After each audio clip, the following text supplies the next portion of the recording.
Well, I think that To Kill a Mockingbird, both the Harper Lee novel and the film that came out 2 years after the book's publication, still strike a very special chord in American culture. And I think it's very interesting to explore the reasons why both the novel and the film remain so significant.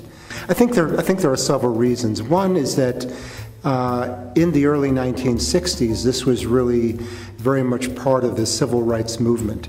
And the film is not set in the 1960s, because I think that would have been too close to the events. It's set in the 1930s, but it looks at the issue of race. And of course, Harper Lee herself was from Alabama, a native Alabamian, writing about her childhood growing up in the South.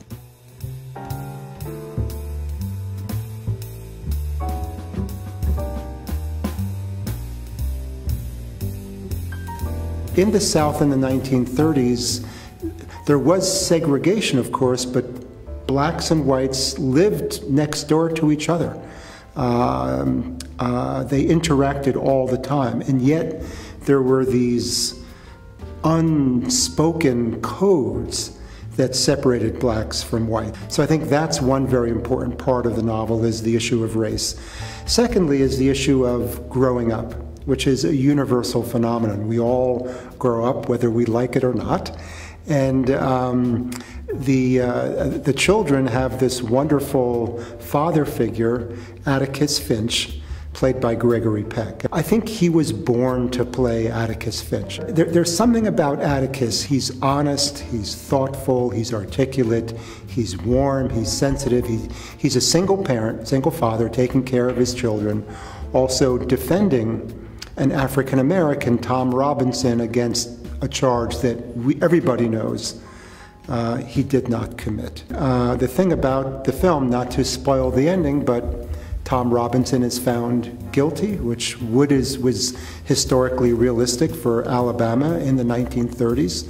There was no way that a white jury would not convict an African-American, and even more tragic is that Tom Robinson is killed.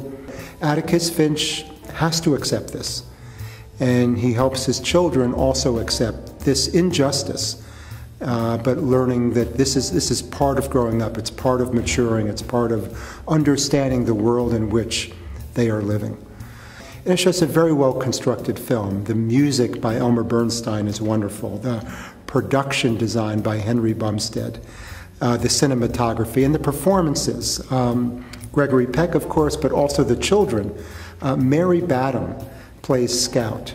This was really her only performance. She appeared in, I think, 2 films after this, but they were smaller roles. This was the film that she really threw herself into. And again, it's just being in the right place at the right time. So everything worked, I think, for this film.